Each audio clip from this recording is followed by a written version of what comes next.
So once you've executed your query, you will have another variable containing the resource to the actual result of the operation. If it was an insert, update, drop, or delete operation, then you need only to use the resource variable to ensure that the operation happened. If it was a select query, however, you'll probably need to retrieve the data that was selected. First, for all operations except the select, you can use the resource variable to check to see if the operation was completed. Bear in mind, this is not to check whether it was successful or not, just to check whether it was completed or not. We do that by placing the results, which is going to be true or false, into our if. So this says if results is not true, which means if it was not executed, then we're going to print this error. Now this is also a good place to use the MySQL error function, printing it out here so we know exactly what the error was. When you're retrieving data, there are two functions that will allow you to retrieve a row of data. The first is the MySQL fetch row function.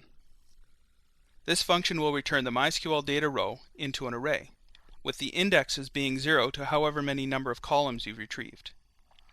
This is most often used when you only have 1 or 2 columns returned, and you know the exact column and order that they were returned in.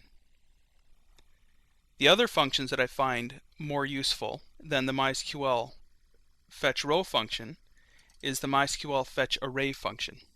This function will return the MySQL data row into an array also, but instead of using numeric indexes only, it will return the column names as indexes as well.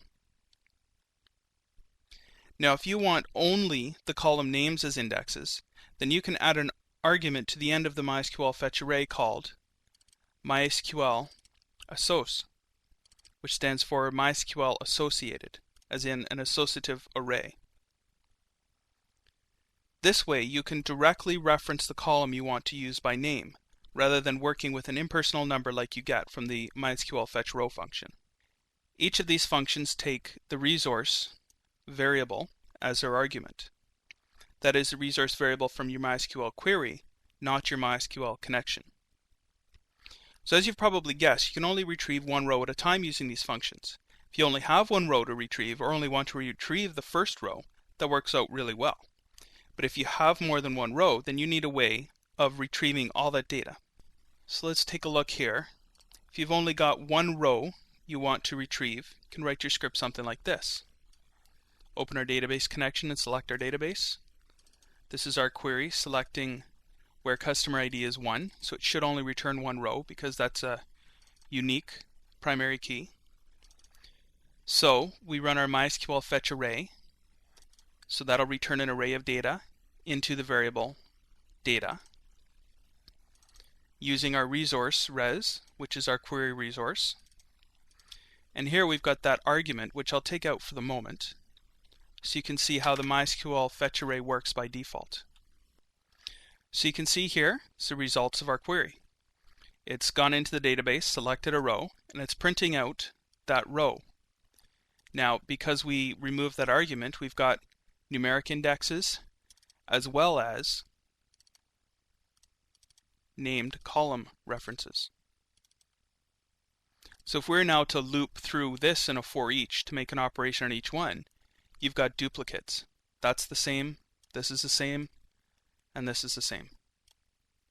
Not a real good situation to be in. So we add that argument back in, refresh, and here we go. Now we've only got the column names as the indexes. So what happens when there's more than one row returned and we want to operate on each one of those rows? Well, at this point we need to loop.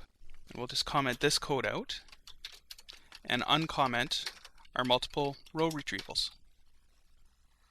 So what we're doing here again is a query where we're going to select all the data from the customer info with no conditions. So that'll return every row in that table. Now what we do is we drop into a loop here,